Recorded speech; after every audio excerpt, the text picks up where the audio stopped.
Oh my gosh, this stuff drives me nuts, but it is fun. I hope you guys are learning a lot. So one of the people, well, I'm not going to bring up this website because it's just a basic website, but I am going to bring up a major trainer, a major player out there. And I'm going to debunk her. And she's the one that was talking about horses that even her schoolmaster, she didn't use that word, but she said even her more trained, well-trained horses, she has to do the same things every day with them. Ledge, you can't eat the stand. Thank you, though. And I'm here to tell you, again, that that's false. And real quick, if you guys are wondering why, because I'm sure I'll get some comments, I'm allowing my horses to mess with us and our equipment, is because you're damn straight I am. I wouldn't trade this for anything. I am one of them. I didn't ask them here. I came out to join them and just have them as background. But I know damn well my horses love me. They're showing it right now. They want to be with me, and they will protect me. I am one of them. And that's what I teach in my method. And there's Legend. Here he goes. And you're the one that has to just remind them how to be respectful. You're the one that can gently remind Legend he can't push on the camera. He can't bite me too hard. But that's all part of your bonding, you guys. It's all part of being with them and socializing with them. All those trainers out there that tell you not to let them in your space, don't let them touch you, don't let them push on you. It's how they push on you. Smokey's got an eye rub. He's itchy. He wouldn't rub on me if he didn't feel I was an equal. And I am an equal. If I need to be the leader, I'll let him know I need to be the leader. If I need to be above him, I'll let him know. But right now, I don't want to be. It's that easy, you guys. It's just like raising kids. It's like you want to be a parent to your child while you're guiding them through, while they mature until they become an adult. You want to be a parent more than anything. Your child needs that structure. But you will become friends with them before they are 18 and a real adult, in hopes that you maintain that friendship and it blossoms and continues to grow into their adulthood, if that makes sense. These guys are the same. Look at Legend going after the baby and Smokey. So the baby's learning how to socialize with me and what's important. And the horses, do you see how Legend just told him to get out of his space? It's no different than us using a whip right now and tapping the horse and saying, same thing, I'm going to bite your chest lightly or bite you to just scold you or correct you to tell you I've had enough. So this is the language of Equus. You guys want to learn about horses. You have to expose yourself to these types of environments, but you have to create the environment to make sure that it's safe first. I would never just come into a horse herd that I did not know, because I know dang well 99.9% of them are not going to care about me because that relationship hasn't been developed yet. And they're going to I'll get nailed. They won't try to protect me. If they have a grievance with another horse, they're not even going to see me. It's not safe. The smokers, it's okay. So the person I'm going to debunk right now, I'm going to pick on a little bit, is holistic horse woman Missy Wren. And I bring her up because I've known about her for years. Some of my clients, students have worked with her and then they've come to me. Maybe they've worked with me and gone to her. Who knows? But I found I find all of her videos, sorry Missy, but I found one of them most disturbing. And it was the 5 fundamentals of horse training, part 1 of 2, with holistic horse trainer Missy Wren. And I didn't even get past the first fundamental. And I just had to stop. And I'm just going to work on that right now. And again, it goes back to, I'm your sweet girl. It goes back to her comment about how she has to work with her well-trained horses. She still has to do the same things with them all the time. And I'm here to tell you no. When I first work with a horse, I have to teach them how to lead respectfully behind me. And they're not allowed to be with me. They're not allowed to be next to me when we're leading at all. But once we graduate from that, we basically can go free, at liberty, and or they are beside me the entire time. So the reason why is because my leading exercise creates focus and respect. So that means that horse better be thinking about me. There's your focus, not grass, not what's scaring them or anything else. I better be number one. There's that strong connection for all the right reasons. It's more complicated than that. I also want a relationship. So it's not just focus. They better be scared of me. It's not like that. I want them to want to be with me. I want to earn the level of respect with them so that they understand they can't run me down. If something scares them, they can go left or right. I've worked with so many traumatized horses over my career, and big horses, giraffes, crazy thoroughbreds, off the track. And that's the number one exercise they must learn with me before anything else, is how to be led properly and safely, how I can lead, because I can't afford to get run over or hurt. And I know again that is a building block, that exercise, to building the level of mindset that I need and want. Hey, Smoke, that's enough. That I need and want to be able to not have to have them back behind me all the time.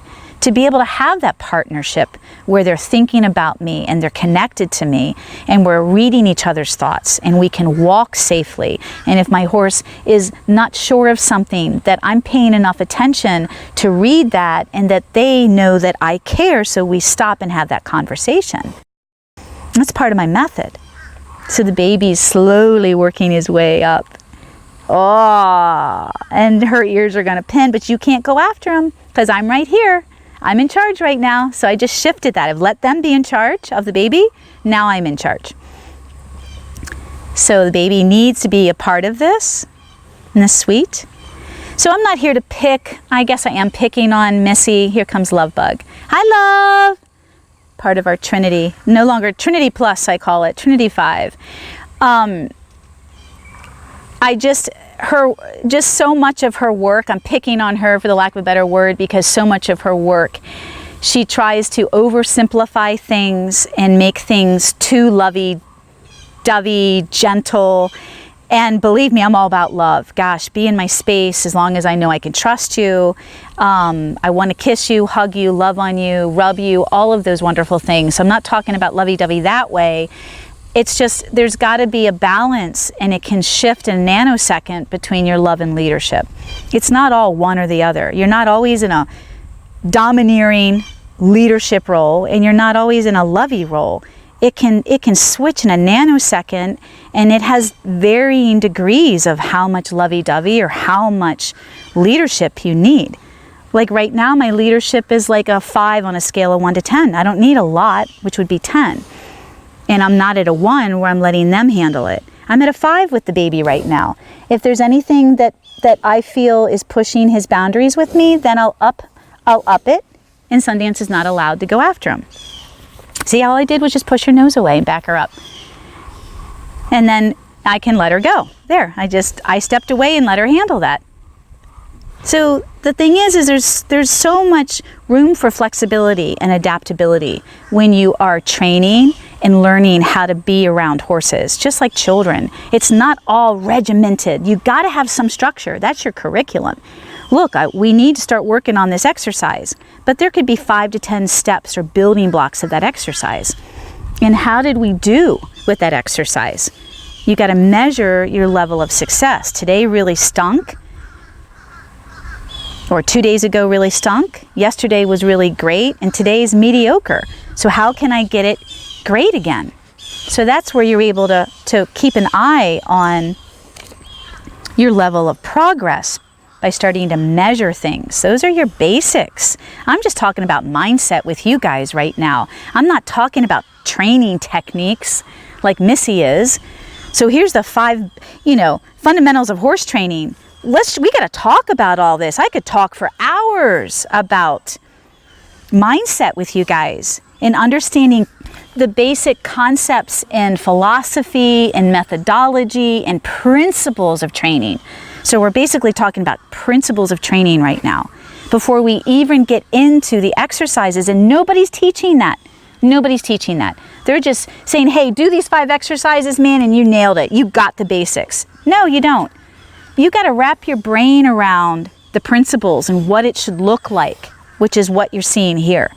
How it shows up, what it should look like. How does Caroline handle things? You need that kind of exposure. When people come to do a week-long immersion or 3-day immersion here at my retreat, my facility, I used to have on-site apprenticeships. I don't anymore, but we can do them long distance. When people come, so they get exposed to this. So they get a sense of what the principles are and the methodology and what it should look like. And we do work. We do technique as well.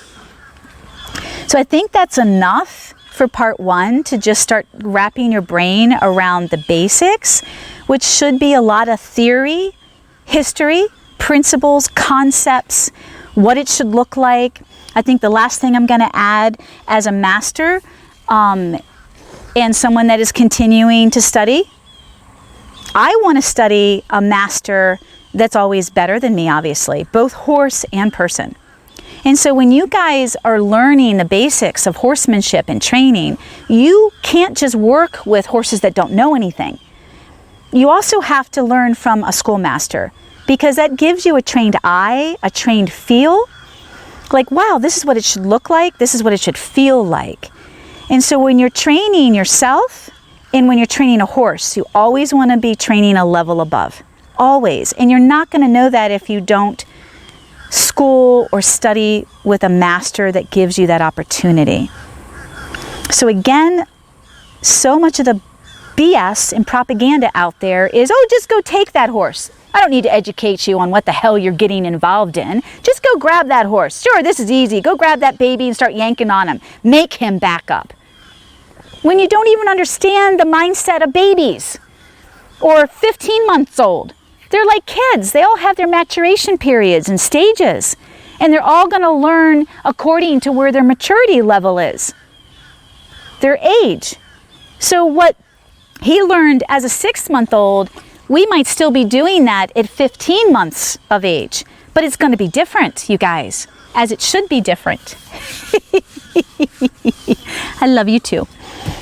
So I hope you guys have learned a little bit about the basics as far as the way I teach.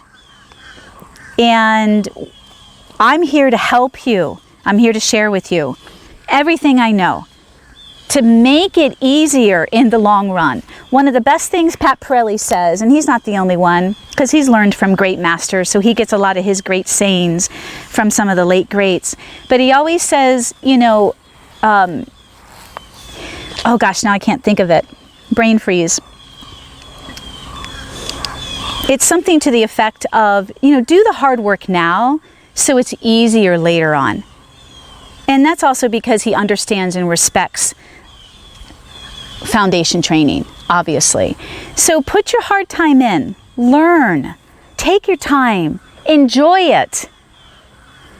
And just understand that it's not easy and that it should take time. It should take a couple of years before you really feel like you know what you're doing. And if you guys have these problem horses out there, that's a whole nother can of worms. It's a whole nother challenge. Totally different than raising a young horse or a horse that doesn't have a lot of baggage. I look forward to your comments. Thank you. There will be a continuation. Thanks, Ledge. A part 2, 3. We have no idea. This could go on forever. Leave your comments, your questions, because that'll give me more to work with in the next post. Thank you guys. May you always be one with your horse.